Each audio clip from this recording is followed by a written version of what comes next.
네, 오늘은 국립창극단의 간판 스타이면서 최고의 소리꾼으로 맹활약을 펼치고 있는 유태평양 씨 만나겠습니다. 네, 안녕하세요. 안녕하세요. 소리꾼 유태평양입니다. 네, 제가 아주 그 맹활약을 하고 있다고 했는데 맞는 표현이죠? 열심히 활동하고 네, 있습니다. 최선을 다해서. 태평양이라는 이름처럼 정말 넓게 펼쳐 나가고 계신 모습이 참 보기 좋습니다. 감사합니다. 제가 우리 태평양 씨를 기억하는 거는 지금 이 얼굴이 남아있는 더 어렸을 때 네. 아주 귀여운 아이예요. 그게 네, 몇 살 때였어요? 처음 시작한 게? 제가 본격적으로 판소리를 시작한 건 이제 4살 때 시작을 했고요. 네. 조통달 선생님 함께 이제 처음으로 판소리를 배우기 시작했고 네. 그 전에 사실 무대에 선 거는 이제 더 전이었어요. 아, 그랬어요? 네, 그래서 이제 그때는 정말 말도 못하고 음. 그냥 국악 음악이 틀어지면 되게 춤을 췄어요? 춤을 추고 뭐 이런 거를 잘했다고 해서 이제 그때 당시 저희 선생님 조통달 선생님께서 계셨던 이제 광주에서 공연에 이제 창극의 네. 한 장면에서 애기 멧돼지로 나왔었어요. 그랬어요? 그래가지고 예. 그냥 와서 하는 거는 무대 올라가서 예. 춤추고 돌아다니고 왔다 갔다 하는 네, 거. 왔다 갔다 하는 거 정도. 어. 그게 이제 제 첫 데뷔 그때가 이제 3살 때. 근데 그게 기억이 나요? 안 나죠. 기억 안 나죠. 그냥 근데 나중에 들은 네, 얘기? 나중에 들은 얘기로 그랬고. 예. 그러면 이제 어렸을 때부터 그렇게 조통달이라는 정말 대명창 옆에 있었을 수밖에 없던 그런 어떤 인연이 있었나요? 그렇죠. 일단 네. 첫 번째로 저희 아버지가 이 사실 국립창극단하고도 제가 인연이 되게 깊은 게 네. 저희 아버지가 원래는 이제 법학도셨어요. 네. 법을 공부하고 계셨고 그쪽을 생각하고 계시다가 이제 사업도 하시고 막 그랬는데 늦깎이에 이제 30대 거의 이제 접어들어서 이제 국립창극단으로 우연찮게 공연을 보러 오신 거예요.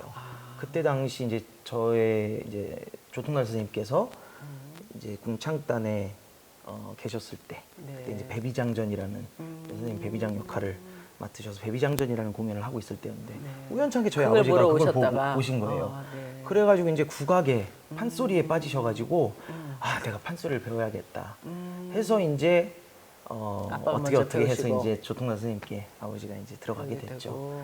그 뒤로 이제 제가 생기고 그러면서 이제 자연스럽게 제 선생님과의 왕래가 잦아지고 그러면서 국악 태교도 국악으로 하셨대요. 네. 그러다 보니까 이제 선생님 댁에 가면 맨날 선생님 소리 하시는 거, 아쟁 하시는 거, 장구 치시는 거 뭐 이런 걸 맨날 듣다 보니까 그냥 자연스럽게 그렇게 녹아들었던 것 같습니다. 저도 어렸을 때 이제 우리 태평양 어린이 그 당시 이제 신동이었죠. 예, 판소리 신동, 뭐 국악 신동 그래서 뭐 어마어마하게 또 인기가 있었어요. 그 당시 네. 그 당시 기억도 나요?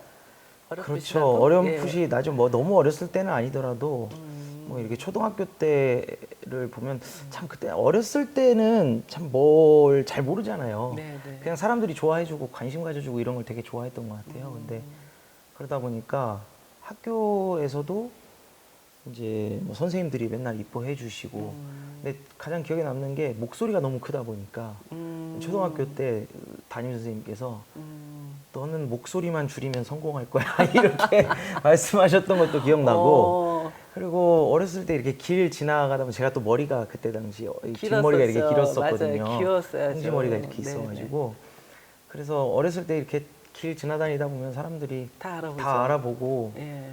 근데 그랬던 적도 있었고 그다음 제 주변 사람들 지금 이제 국악 같이 이제 현재 같이 활동하고 있는 이제 선후배들 얘기 들어보면 이제 그분들도 이제 어렸을 때부터 활동하셨던 분들도 계시잖아요. 근데 그 중에 이제 한 에피소드가 저는 기억이 안 나요. 근데 제가 굉장히 어렸을 때 약간 버릇이 없었다고 하더라고요. 유명인이라서 그랬나? 네. 그래서 그랬는지 어렸을 때부터 너무 유명해서 예. 또 그런 것도 없지 않아 있었을 수도 있는데 예. 이제 방송국에서 이제 같이 그 누나랑 이제 출연을 하게 됐는데 이제 제가 이렇게 큐시트 방송 큐시트를 보면서 이렇게 뒷짐을 지고 큐시트를 이렇게 보고 있더래요. 네.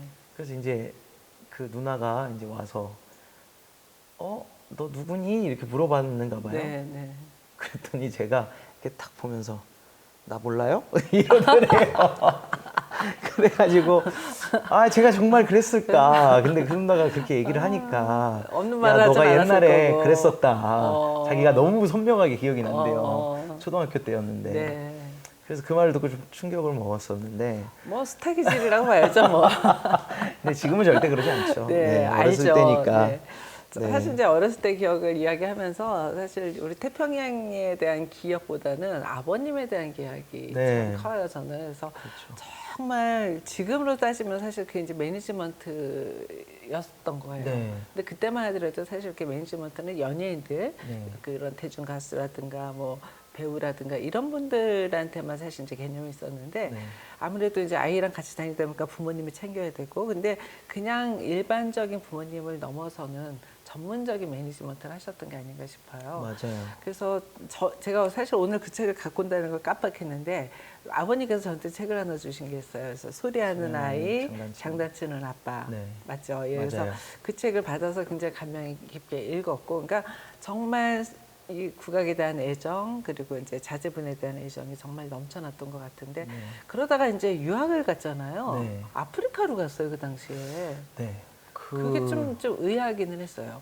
이제 어렸을 때부터 저희 아버지가 되게 지금 생각해 보면 참 네. 너무 감사하고 이제 저희 어머니도 그렇고 아버지도 그렇고 참 두 분이서 이런 저에 대한 교육이나 이런 거에 대해서 굉장히 잘 의견이나 이런 것들이 잘 맞으셨던 것 같아요. 그러다 보니까 어렸을 때부터 이제 외국이나 이런 데 공연을 많이 가게 되잖아요. 네.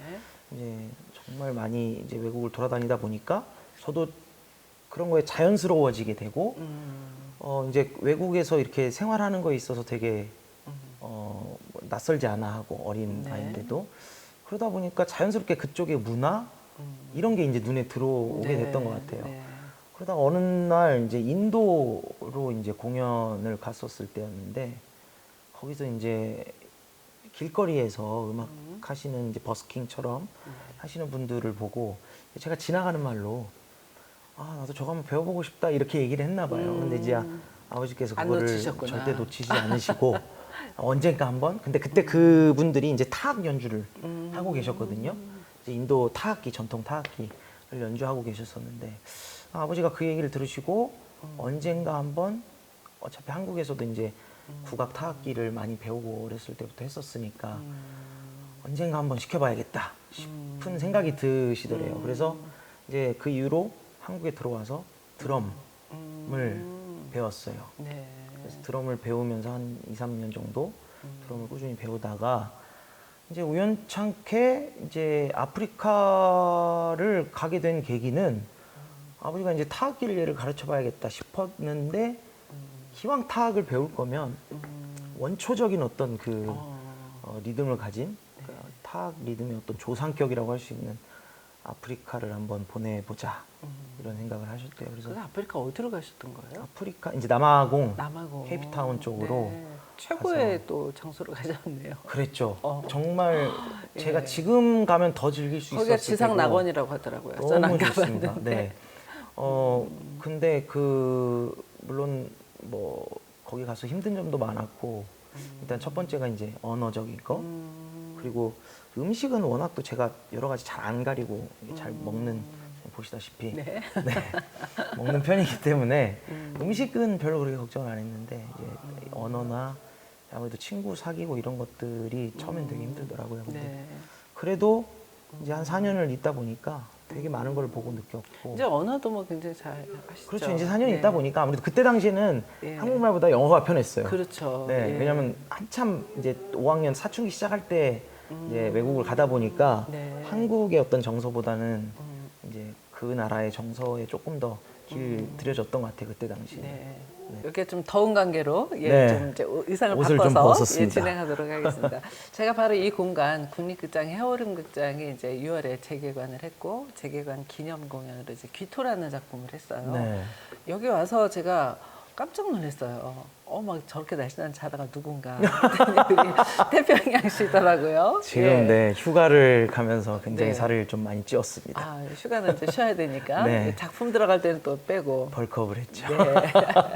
자, 이번에 이제 귀토라는 작품을 보면서 굉장히 좀 신선했어요. 네. 기존에 했던 창극과는 좀 많이 달랐을 것 같은데 본인 소감은 어떤가요? 일단 처음 대본을 받았을 때부터도 이제 좀 신선한 충격이 있었습니다. 일단 고선웅 연출님에 대한 어떤 그런 또 뭐랄까 처음부터 생각이 딱 드는 게 있잖아요. 고선웅 네. 선생님 하면 뭔가 이렇게 하실 것 같다, 이렇게 하실 것 뭔가 같다 이렇게 이랬는데 꼬아넣든가 뭐 이렇든가. 그렇죠. 예. 근데 나름대로 저도 스토리를 이렇게 어떻게 할까 되게 궁금했거든요. 네. 근데 대본을 딱 읽는 순간 야 진짜 이렇게도 꼬아질 수 있는구나 네, 이런 생각이 들면서 신선했고 네. 또 이거를 시각화하는 그 작업이 너무나 재밌었던 것 같아요. 네. 그리고 뭔가 상상이 자꾸 되면서 저도 모르게 웃음이 자꾸 나더라고요. 네. 이제 대사를 하나하나 곱씹으면서 생각해 보면. 네.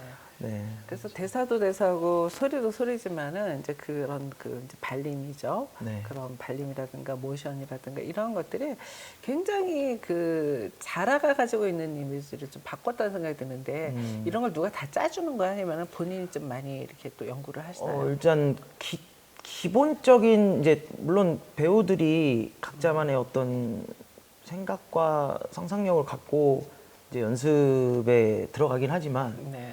기본적인 어떤 이제 연수님께서 아무래도 작가 역할도 하셨기 때문에 네. 글을 쓰시면서 이렇게 어떤 이미지를 그려놓으신 것들이 네, 네. 있는 것 같더라고요. 그리고 맨 처음에 이제 연수님께서 이 모티브로 하고 싶은 게 공옥진 선생님의 그런 어떤 춤의 동작들 네. 그런 것들을 모티브로 하고 싶으시다는 얘기를 듣고 그 아이디어를 시작으로 이제 그런 다양한 어떤 동작들이나 이런 것들이 시작이 됐던 것 같아요. 그래서 되게 저도 자라를 도대체 어떻게 해야 되나 그냥 사람처럼 걸어야 되나 네. 근데 연출님께서 처음에 그냥 야 그냥 대충 해 이렇게 그냥 이렇게 하시면 근데 거기서부터 이제 시작이 됐던 거죠. 네. 이제 공옥진 선생님의 춤이나 이런 것들이 이제 그런 데서 네. 이제 연관이 되더라고요. 네. 그래서 약간 목도 이렇게 좀 네, 해보고 굉장히 재밌었어요. 그러면서 이렇게 그냥 되게 대충 이렇게 네. 그냥 이렇게 돌아다니는 어떨 때 보면 춤추는 것 같기도 하고 네. 예, 그래서 그렇게 이제 연출님께서 이렇게 주시는 그런 소스들을 가지고 또 본인 저만의 좋아해서, 어떤 네. 예, 행동으로 또 맞아요. 지금 막 들어가는 이러시니까 것 이제 같죠. 기억이 났어요. 네. 그래서 굉장히 정말 어떻게 보면 무대 위인데 물 속에서 막 이러는 것 같기도 하고. 네, 네. 그래서 이게 정말 궁금했습니다. 이게 토끼는 그냥 뛰어다니면 사실 이제 그 크게 어려운 동작이 아닌데 잘하는 아무튼 엎드려서 기어다니는 네. 캐릭터잖아요. 캐릭터 네, 자체가. 네, 네. 근데 그걸 사람이 하는 게 참 그 처음으로 이런 캐릭터가 되게 만들기 어렵겠구나라는 생각을 처음 했습니다. 자, 그래서 이거 이번에 귀토를 보면서 굉장히 아무튼 우리나라의 전통 판소리가 이렇게 정말 각색이 돼서 전혀 다른 이야기로 만들어질 수 있구나라는 것도 하나 느꼈지만 또 하나는 배우들의 노력이 없이는 이게 힘들겠구나. 그래서 물론 이제 김준수라는 토끼 사실 본인도 토끼 하고 싶다는 생각을 하신 적은 없으세요? 저는 오히려 네. 이게 뭐랄까 만약에 이제 제가 조금 비중이 있는 역할을 맡는다면 네. 오히려 조금 사람들이 왠지 생각했을 때 제가 자라 이미지에 어울린다고 생각을 하셨을 것 같아요. 그래서 그걸 한번 깨보고 싶다라는 생각을 했었어요. 그래서 네. 처음에 이제 어떤 배역을 맡고 싶냐고 이제 여쭤보셨을 때 네. 이제 저는 토끼를 맡고 싶다. 네. 너무 이제 예. 뻔한 이제 네. 자라 역할을 왠지 맡을 것 같다. 이렇게 생각을 하실 것 같아서 토끼를 맡고 싶다. 했는데 안 됐어요. 근데 그래서, 제가 볼 네. 때는 정말 천상 자라예요. 그러니까 저도 이제 도전을 해보고 싶은 거죠. 이제 또 토끼에 맞춰서도 한번 해보고 싶고 맞아요. 여러 배역에 이제 맞춰서 해보고 싶은 욕심도 있고 근데 또 워낙 준수 씨나 은경 씨가 그 각자의 네. 배역이랑 너무 잘 어울렸고 네. 저랑 은경 씨가 만약에 짝꿍이었으면 네. 오히려 그건 또 케미가 좀 어떻게 또 됐을까 그쵸, 네, 그쵸. 궁금했기도 하고 네. 그 준수 씨랑 은경 씨의 케미가 또 너무 이 토끼와 토끼 그 여자친구가 네. 너무 잘 어울려가지고 네. 또 그게 키 차이가 또 많이 나거든요. 네, 네. 둘이가. 네. 그래서 웃긴 장면들이 되게 맞아요, 많았어요. 맞아요. 근데 저랑은 또 키 차이가 뭐 한 그렇게 비슷한가요? 아니요 비슷하진 않죠. 은경 씨 워낙에 비슷하진 아담하니까. 않죠. 네, 네. 맞습니다. 저는 네. 그래서 이제 그런 역할들 사실 창극에서의 보는 재미, 관객 입장에서는 그 소리 잘하는 건 다 알거든요. 근데 저 사람이 이 역할을 어떻게 할 것인가. 그래서 저는 이제 사실 그 앞으로도 가능하진 않겠지만 안숙선이라는 선생님이 하는 뺑파 이런 걸 좀 만나보고 싶거든요. 물론 이제 그 뺑파를 잘하는 김영자 선생님은 뭐 춘향이도 하셨고 다 하셨지만은 안숙선 선생님이 하는 뺑파는 만약 뺑파 전을 한다면 어떤 이제 그림이 나올까 이제 궁금한데 그건 이제 관객들은 이제 사실 늘 그런 새로운 기대를 하는데 언젠가 한번 그 태양별이에 우리 준수 씨가 했던 역할도 한번 해볼 수 있지 않을까. 한 30kg 정도를 빼야 되죠. 30kg 빼야 가능한가요? 일단 예. 30kg를 빼고 네. 네 그리고 좀 위아래로 좀 늘리고 네. 네 그렇게 네. 빼는 건 가능한데 그게 가능할지 모르겠습니다. 네, 요새 뭐 수술도 많이 하더라고요. 네. 저는 요새 오히려 이렇게 유태명 양양씨를 보면서 본인의 캐릭터를 굉장히 잘 살려가는 배우면서 소리꾼이구나 이런 생각을 많이 합니다. 이제 그 하반기에는 이제 전통 창극을 또 한다고 들었어요. 네. 그런 거 할 때는 이제 배역을 또 뭐 미리 맡게 되나요? 아니면은 이제 아직 배역은 안 나왔고요. 네. 캐스팅이나 이런 건 이제 추후에 나오고 네. 이제 어떤 작품을 하는지만 알고 있고 네. 아직 그 작품의 어떤 방향성이나 이런 거에 대해서는 네. 저희도 아직 첫 회의나 미팅을 해보지 않았기 때문에 네. 아직까지 저희들은 모릅니다. 네. 네. 그리고 유태병 씨가 이제 창극단에서의 그 정말 간판 배우로도 활동하시지만 최근에 이제 방송을 통해서도 이제 널리 이제 이름을 알리고 계신데 많은 분들이 이제 우려하는 것 중에 하나가 이렇게 소리를 하시는 분들이 다른 소리를 자꾸 하면은 좀 이제 바뀌는 게 아닌가 이런 이제 걱정하시는 소리 혹시 들으셨어요?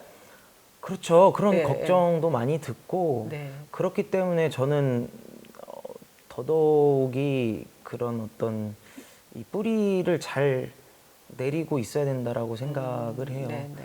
그러니까 다 재밌어요. 저는 개인적으로 다 각자만의 매력이 있고 음악 각 장르마다 너무나 하고 싶은 그런 욕구가 매일매일 생기거든요. 네.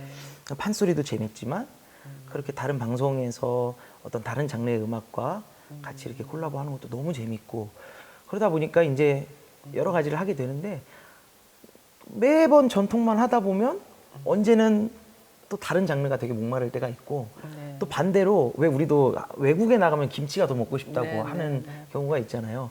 근데 저는 어렸을 때부터 워낙 국악에 이렇게 젖어서 뿌리 깊게. 살아와서 그런지는 모르겠는데 이제 이렇게 타 장르와의 어떤 그런 협업의 어떤 그런 작업들을 많이 하다 보면 그렇게 이 전통 완창 판소리를 너무 하고 싶더라고요. 예. 그러다 보니까 이제 혹여나 그런 전통적인 어떤 공연이 들어오면 정말 열심히 더 준비하게 네, 되고 네. 더 소중하게 생각하게 되고 네.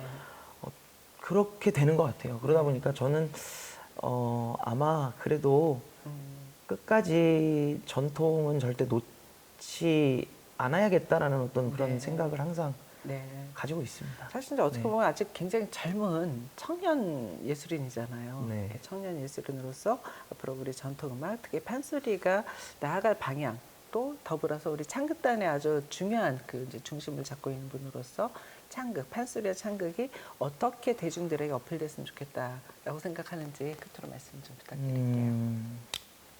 일단 어필이 되어야 된다라는 건 어쩔 수 없이 대중의 입맛을 어느 정도는 맞춰줘야 된다라고 생각을 하거든요. 네.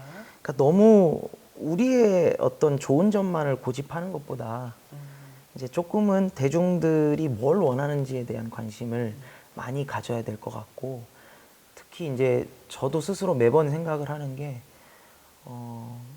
내가 스스로 뿌듯한 것도 물론 좋고 내가 스스로 어떤 자존감을 높여주는 그런 것도 굉장히 중요하다고 생각하고 예술인으로서 가져야 되는 어떤 그런 자세라고 생각하지만 또 한편으로는 대중들의 어떤 관심과 사랑을 먹고 사는 직업을 가진 사람으로서는 그런 것을 다 내려놓고 조금은 대중들과의 어떤 그런 섞이는 것을 절대 두려워하지 말고 가야 될 것 같아요. 그런 점에서 창극단이 굉장히 저는 너무나 개인적으로 감사하고 잘 나아가고 있다라고 생각이 듭니다. 네. 대중들의 어떤 입맛도 충분히 고려를 해주고 그러면서 또 전통적인 어떤 부분도 충분히 지켜주면서 여러 가지 시도를 해보는 것이 사실 지금 제 스스로에게 매번 해보자라고 얘기하는 것 같아요. 여러 가지 시도를 끊임없이 도전해보고 한 곳에 머물러 있지 말자. 네. 네. 그러면 아까 이제 잠깐 어렸을 때 이제 완창하셨다는 얘기를 들었는데 완창을 그동안 몇 번을 하신 거예요? 지금 횟수로 따지면 이제 처음에 흥부가 완창을 네. 전북대 삼성문화회관에서 하고 그다음 초등학교 3학년 때 수군가 완창 한 번 하고 5학년 때 한 번 하고 그다음 고등학교 3학년 때 한 번, 대학교 2학년 때 심청가 한 번, 대학교 3학년 때였나 한 번 많이 하고 그다음에 하셨네요. 창단 들어와서 아. 한 번 하고. 그럼 네. 창단은 그 완창 무대에 쓰신 거예요? 네, 창단은 이제 그 상설? 네, 예, 예, 상설 예. 이제 완창판 소리. 예. 또 혹시 이제 다가오는 완창 공연이 있는지 궁금해서 여쭈려다가. 네, 완창은 매번 이제 항상 매년마다 그래 이번 연도는 완창을 해보자. 이번 연도는 완창을 해보자. 이걸 항상 갖고 있어요. 네. 근데 이제 어떻게 또 사람이 살다 보면 실행. 네, 실행하기가 또 어려운 그렇죠. 상황들이 오고 또 더군다나 코로나도 그렇고 네. 그래서 최근에는 창단에서 이제 절창이라는 공연을 네, 네. 김준수 씨랑 같이 네, 했거든요. 네. 그 공연 제가 못 봤어요. 너무 아쉽게도. 그러셨구나. 굉장히 너무 좋더라고요, 평이. 네, 그래서 그 공연은 또 다른 어떤 완창의 또 다른 버전이 네. 이제 앞으로 계속 탄생하지 않을까. 네. 네, 그런 생각이 듭니다. 자, 우리 유태평양 씨의 활동이 정말 태평양을 넘어서는 그런 활동을 이어지길 바라고요. 이런 활동들이 우리 전통음악, 또 판소리, 또 국립창극단을 알리는 아주 중요한 계기, 아주 재미있는 계기가 되기를 바라겠습니다. 앞으로도 많은 활동 기대하겠습니다. 네, 감사합니다. 감사합니다.